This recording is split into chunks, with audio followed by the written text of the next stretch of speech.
Madam ఇప్పుడు చాలామంది అంటే ఈ పెళ్ళైన 30 సంవత్సరాలకో, 20 సంవత్సరాలకో, లేకుంటే ఓ 15 సంవత్సరాలకో థర్డ్ పర్సన్ రావడం స్టార్ట్ అయితుంది. ఎందుకు బయట వ్యక్తులకి ఇటు భార్య అయినా, భర్త అయినా అట్రాక్ట్ అవుతున్నారు? ఇక్కడ ఒకటే నేను, నీకు పెళ్ళయింది, ఒక 3 మంత్స్, 3 ఇయర్స్, 5 ఇయర్స్ చాలా చక్కగా ఉన్నారు.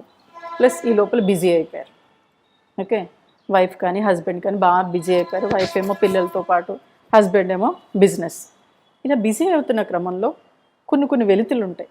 ఆ డిస్టర్బెన్సెస్ అంటే ఎక్కడ సాటిస్ఫాక్షన్ ఉండదు. ఓకే, ఏదో హస్బెండ్ అయితే వస్తాడు, బిజినెస్ చేసుకుంటాడు, వస్తాడు, తింటాడు, ఫిజికల్ రిలేషన్ ఉంటుంది, ఉండదని చెప్పను, ఉంటుంది, కానీ మళ్ళీ మామూలు పనిలోకి అంటే సాటిస్ఫాక్షన్ అక్కడ కనిపించట్లే. ఇటు వైఫ్ కానీ హస్బెండ్ కానీ ఆ సాటిస్ఫాక్షన్ లేనప్పుడు ఏమవుతుందంటే, ఇక్కడ ఈ అమ్మాయి జాబ్ చేస్తుంది, అక్కడ అబ్బాయి జాబ్ చేస్తున్నాడు. ఓ 15 సంవత్సరాలు, నువ్వు అన్నట్టు 15-20 సంవత్సరాల తర్వాత అక్కడ ఆ జాబ్ చేసే ప్లేస్లో ఎవరో ఒకళ్ళు మాట్లాడతారు. అప్పుడు మైండ్ యాక్టివ్ అవుతుంది, ఫ్రీ అవుతుంది. తనకి ఇక్కడ సాటిస్ఫాక్షన్ లేనిది అక్కడ సాటిస్ఫై అయిపోయాడు. అమ్మో చాలా బాగా మాట్లాడుతున్నాడు, చాలా బాగా మాట్లాడుతుంది, అమ్మ నేను ఇంతకాలం ఇది కోల్పోయాను కదా అని మెల్లగా మాట్లాడు. ప్రేమ అంతా అక్కడ దొరుకుతుంది, మెల్లగా మాట్లాడగలుగుతారు. ఎందుకంటే ఇంటికి వచ్చినట్టు కలిసిపోతారు కదా, అంటే అది మర్చిపోతారు పాపం ఇద్దరును. అరే నేను నా భార్యతో ఇలా మాట్లాడాలి, నా హస్బెండ్తో ఇలా మాట్లాడాలి, ఇద్దరు మర్చిపోతారు అన్నమాట. ఫ్యామిలీ వీళ్ళని చదివించాలి, వీళ్ళని ముందుకు తీసుకెళ్ళాలి, అతని సంపాదన ఇదే. అక్కడ వాళ్ళు అలా మాట్లాడేటప్పటికి చాలా హ్యాపీగా అనిపిస్తుంది మైండ్. ఇది ఎందుకు చెప్తున్నానంటే, ఒకసారి అతను 55 ఇయర్స్ అతను వచ్చాడు. అంటే వాళ్ళ ఆఫీస్లో ఒక అమ్మాయి 30 ఇయర్సే ఉంటే ఆ అమ్మాయి మాట్లాడే విధానం కానీ అది కానీ చాలా హ్యాపీ, అంటే మైండ్ చాలా యాక్టివ్ అయిపోయేది అతనికి. అందుకు నేను ఈ అమ్మాయి లవ్ చేస్తున్నట్టున్నాను, అందుకే నాకు ఇంత హ్యాపీగా ఉంది, ఈ అమ్మాయి తోడు కావాలి అని పాపం అలాగే కంటిన్యూ చేస్తుంది. కానీ ఆఫీస్లో భయం మాట, ఆ ఏజ్ వచ్చింది కదా, ఎవరేమనుకుంటారో ఎవరేమంటారో అని. కానీ అప్పుడప్పుడు మాటలు కలపటం చేయటం అది చేస్తూ ఉండేవాడు. ఆ అమ్మాయి కాస్త కానీ చాలా స్ట్రాంగ్గా ఉండేది. మాట్లాడుతుంటే జనరల్ ఒకసారి అరే నా భార్య దగ్గర ఉండని ఎంజాయ్మెంట్ ఈ అమ్మాయి దగ్గర ఉంటుందేమో అని అనుకున్నాడు. మాటలు కలుపుతున్న క్రమంలో ఆ అమ్మాయి కూడా కాస్త ఇతనితో బాగా మాట్లాడడం, లవ్లీగా మాట్లాడడం తోటి అట్రాక్ట్ అయ్యి ఫిజికల్ రిలేషన్ పెట్టుకుందాం అనే ఆలోచన. కానీ అనుకున్నాడు, ఒక రకమైన భయం వచ్చేసింది. భయం వచ్చి అప్పుడు నా దగ్గరికి రావడం జరిగింది. అంటే తను కూడా బయటపడాలి అనే ఆలోచన వచ్చింది.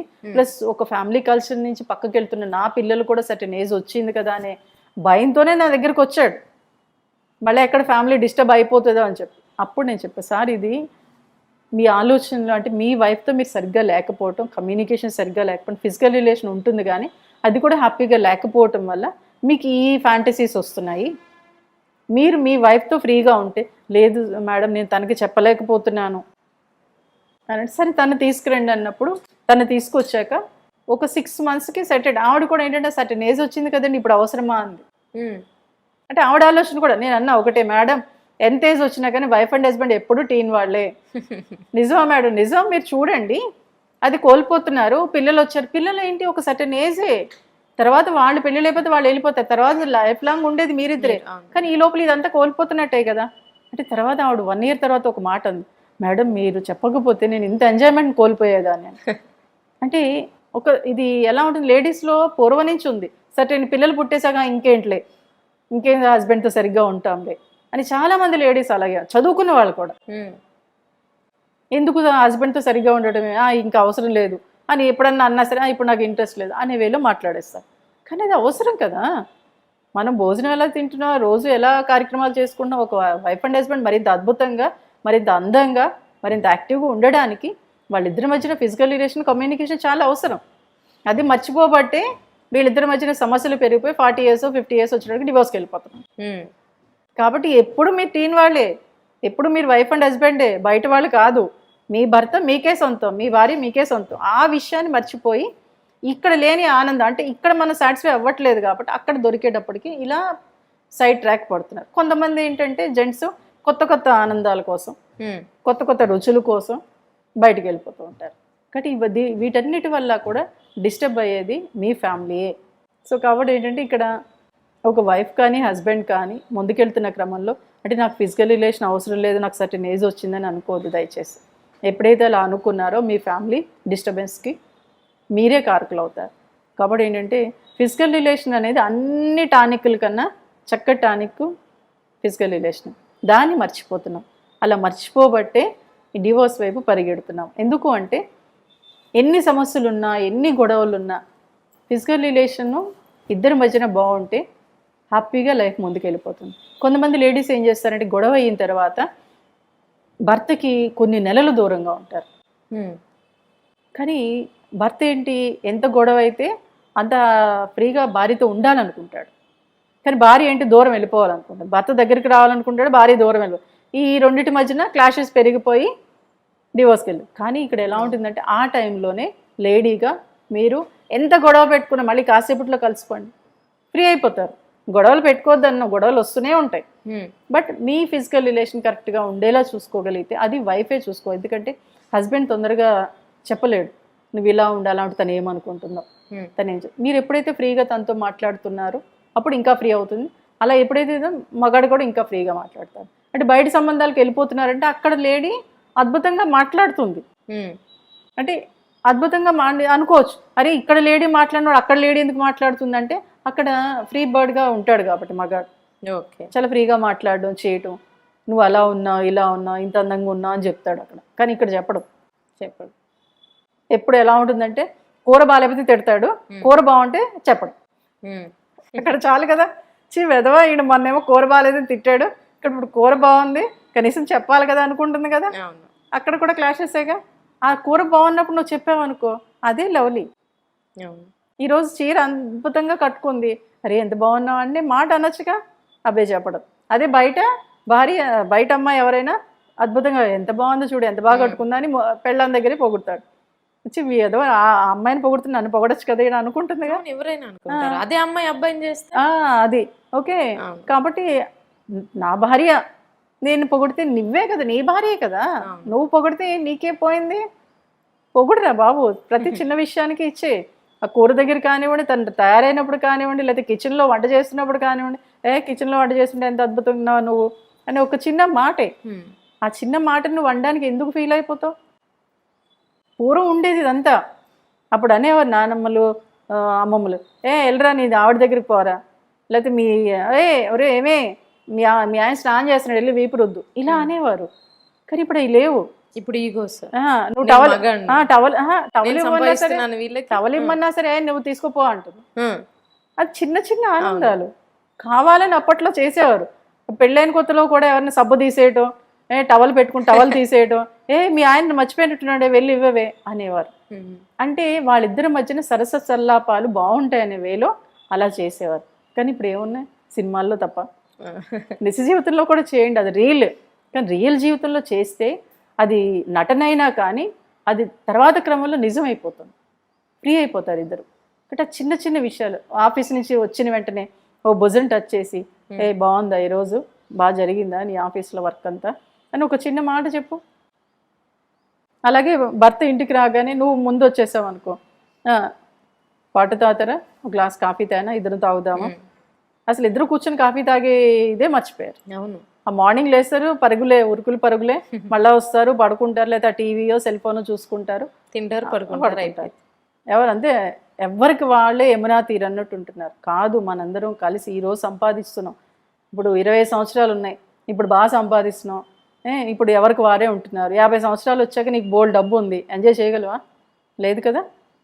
కాబట్టి ఎప్పటిదప్పుడే ఈరోజు ఎంజాయ్మెంట్ ఈ రోజే, రేపటి ఏమో మరి రేపు ఎలా ఉంటామో మనకు తెలియదుగా. సో కాబట్టి వైఫ్ అండ్ హస్బెండ్ అన్నాక చిన్న చిన్న అలకలు ఉంటాయి, అల్లరి ఉంటుంది, అన్నీ ఉంటాయి, సరసాలు ఉంటాయి. వాటన్నిటిని ఎంజాయ్ చేయండి. మీరు ఎప్పుడైతే మీరు ఇద్దరు ఎంజాయ్ చేయగలిగారో మరింత అద్భుతంగా ఉండగలుగుతారు. ఏ సమస్య వచ్చినా తట్టుకొని నిలబడగలిగే పిల్లర్స్ మీరే, ఆ కెపాసిటీ మీకుంది. బట్ ఫిజికల్ రిలేషన్ మర్చిపోవద్దు, దాన్ని దూరం పెట్టద్దు ఎవరైనా కానీ. అలా ఎప్పుడైతే ఉన్నారో మీ ఫ్యామిలీ బాగుంటుంది. మీ ఫ్యామిలీయే కాదు, ఆటోమేటిక్గా మీ చుట్టూ ఉన్న సమాజం కూడా బాగుంటుంది.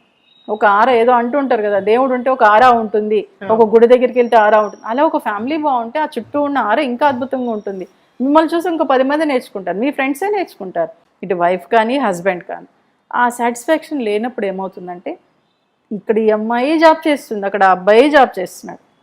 ఓ 15 సంవత్సరాలు నువ్వు అన్నట్టు 15-20 సంవత్సరాల తర్వాత అక్కడ ఆ జాబ్ చేసే ప్లేస్లో ఎవరో ఒకళ్ళు మాట్లాడతారు, అప్పుడు మైండ్ యాక్టివ్ అవుతుంది. ఫ్రీ అవుతుంది. తనకి ఇక్కడ సాటిస్ఫాక్షన్ లేనిది అవును, ఆ. అక్కడ సాటిస్ఫై అయిపోయాడు. అమ్మో చాలా బాగా మాట్లాడుతున్నాడు, చాలా బాగా మాట్లాడుతుంది, అమ్మ నేను ఇంతకాలం ఇది కోల్పోయాను కదా ఆ, అని మెల్లగా ఈ మాట్లాడతారు. ప్రేమ అంతా అక్కడ దొరుకుతుంది. మెల్లగా మాట్లాడగలుగుతారు. ఎందుకంటే ఇంటికి వచ్చినట్టు కలిసిపోతారు కదా, అంటే ఇది మర్చిపోతారు పాపం ఇద్దరును. అరే నేను నా భార్యతో ఇలా మాట్లాడాలి, నా హస్బెండ్తో ఇలా మాట్లాడి, ఇద్దరు మర్చిపోతారు అన్నమాట. ఫ్యామిలీ వీళ్ళని చదివించాలి, వీళ్ళని ముందుకు తీసుకెళ్ళాలి, అతని సంపాదన. ఇదే కానీ ఉంది ఇప్పుడు. అక్కడ వాళ్ళు అలా మాట్లాడేటప్పటికి చాలా హ్యాపీగా అనిపిస్తుంది మైండ్. ఇది ఎందుకు జరిగి చెప్తున్నానంటే, ఒకసారి అతను 55 years అతను వచ్చాడు. అంటే వాళ్ళ ఆఫీస్లో ఒక అమ్మాయి 30 years ఉంటే ఆ అమ్మాయి మాట్లాడే విధానం కానీ అది కానీ చాలా హ్యాపీ, అంటే మైండ్ చాలా యాక్టివ్ అయిపోయేది అతనికి. అందుకు నేను ఈ అమ్మాయి లవ్ చేస్తున్నట్టున్నాను, అందుకే నాకు ఇంత హ్యాపీగా ఉంది ఈ అమ్మాయి తోడు కావాలి అని పాపం అలాగే కంటిన్యూ చేస్తుంది. కానీ ఆఫీస్లో భయం మాట, ఆ ఏజ్ వచ్చింది కదా, ఎవరేమనుకుంటారో ఎవరేమంటారో అని. కానీ అప్పుడప్పుడు మాటలు కలపటం చేయటం అది చేస్తూ ఉండేవాడు. ఆ అమ్మాయి కాస్త కానీ చాలా స్ట్రాంగ్గా ఉండేది. మాట్లాడుతుంటే జనాలు ఒకసారి అరే నా భార్య దగ్గర ఉండని ఎంజాయ్మెంట్ ఈ అమ్మాయి దగ్గర ఉంటుందేమో అని అనుకున్నాడు. మాటలు కలుపుతున్న క్రమంలో ఆ అమ్మాయి కూడా కాస్త ఇతనితో బాగా మాట్లాడడం, లవ్లీగా మాట్లాడడం తోటి అట్రాక్ట్ అయ్యి ఫిజికల్ రిలేషన్ పెట్టుకుందాం అనే ఆలోచన. కానీ అనుకున్నాడు, ఒక రకమైన భయం వచ్చేసింది. భయం వచ్చి అప్పుడు నా దగ్గరికి రావడం జరిగింది. అంటే తను కూడా బయట పడ్డాలి అనే ఆలోచన వచ్చింది. ప్లస్ ఒక ఫ్యామిలీ కల్చర్ నుంచి పక్కకి వెళ్తున్న నా పిల్లలు కూడా సర్టెన్ ఏజ్ వచ్చింది కదా అనే భయంతోనే నా దగ్గరికి వచ్చాడు. మళ్ళీ ఎక్కడ ఫ్యామిలీ డిస్టర్బ్ అయిపోతుందో అని చెప్పి అప్పుడు నేను చెప్పాను, సార్ ఇది మీ ఆలోచనలు, అంటే మీ వైఫ్తో మీరు సరిగ్గా లేకపోవటం, కమ్యూనికేషన్ సరిగ్గా లేకపోవడం, ఫిజికల్ రిలేషన్ ఉంటుంది కానీ అది కూడా హ్యాపీగా లేకపోవటం వల్ల మీకు ఈ ఫ్యాంటసీస్ వస్తున్నాయి. మీరు మీ వైఫ్తో ఫ్రీగా ఉంటే, లేదు మేడం నేను తనకి చెప్పలేకపోతున్నాను అని. సరే తను తీసుకురండి అన్నప్పుడు తను తీసుకొచ్చాక ఒక 6 monthsకి సెటెడ్. ఆవిడ కూడా ఏంటంటే సర్టెన్ ఏజ్ వచ్చింది కదండి, ఇప్పుడు అవసరమా అంది. అంటే ఆవిడ ఆలోచన కూడా నేను అన్నా ఒకటే, మేడం ఎంత ఏజ్ వచ్చినా కానీ వైఫ్ అండ్ హస్బెండ్ ఎప్పుడు టీన్ వాళ్ళే. నిజమా మేడం? నిజం, మీరు చూడండి అది కోల్పోతున్నారు. పిల్లలు వచ్చారు, పిల్లలు ఏంటి ఒక సర్టెన్ ఏజే, తర్వాత వాళ్ళు పెళ్ళి లేకపోతే వాళ్ళు వెళ్ళిపోతారు, తర్వాత లైఫ్ లాంగ్ ఉండేది మీరిద్దరే. కానీ ఈ లోపల ఇదంతా కోల్పోతున్నట్టే కదా. అంటే తర్వాత ఆవిడ 1 year తర్వాత ఒక మాట అంది, మేడం మీరు చెప్పకపోతే నేను ఇంత ఎంజాయ్మెంట్ కోల్పోయేదాన్ని. అంటే ఇది ఎలా ఉంటుంది, లేడీస్లో పూర్వం నుంచి ఉంది. సర్టెన్ పిల్లలు పుట్టేసాక ఇంకేం హస్బెండ్తో సరిగ్గా ఉంటాంలే అని చాలా మంది లేడీస్ అలాగే, చదువుకున్న వాళ్ళు కూడా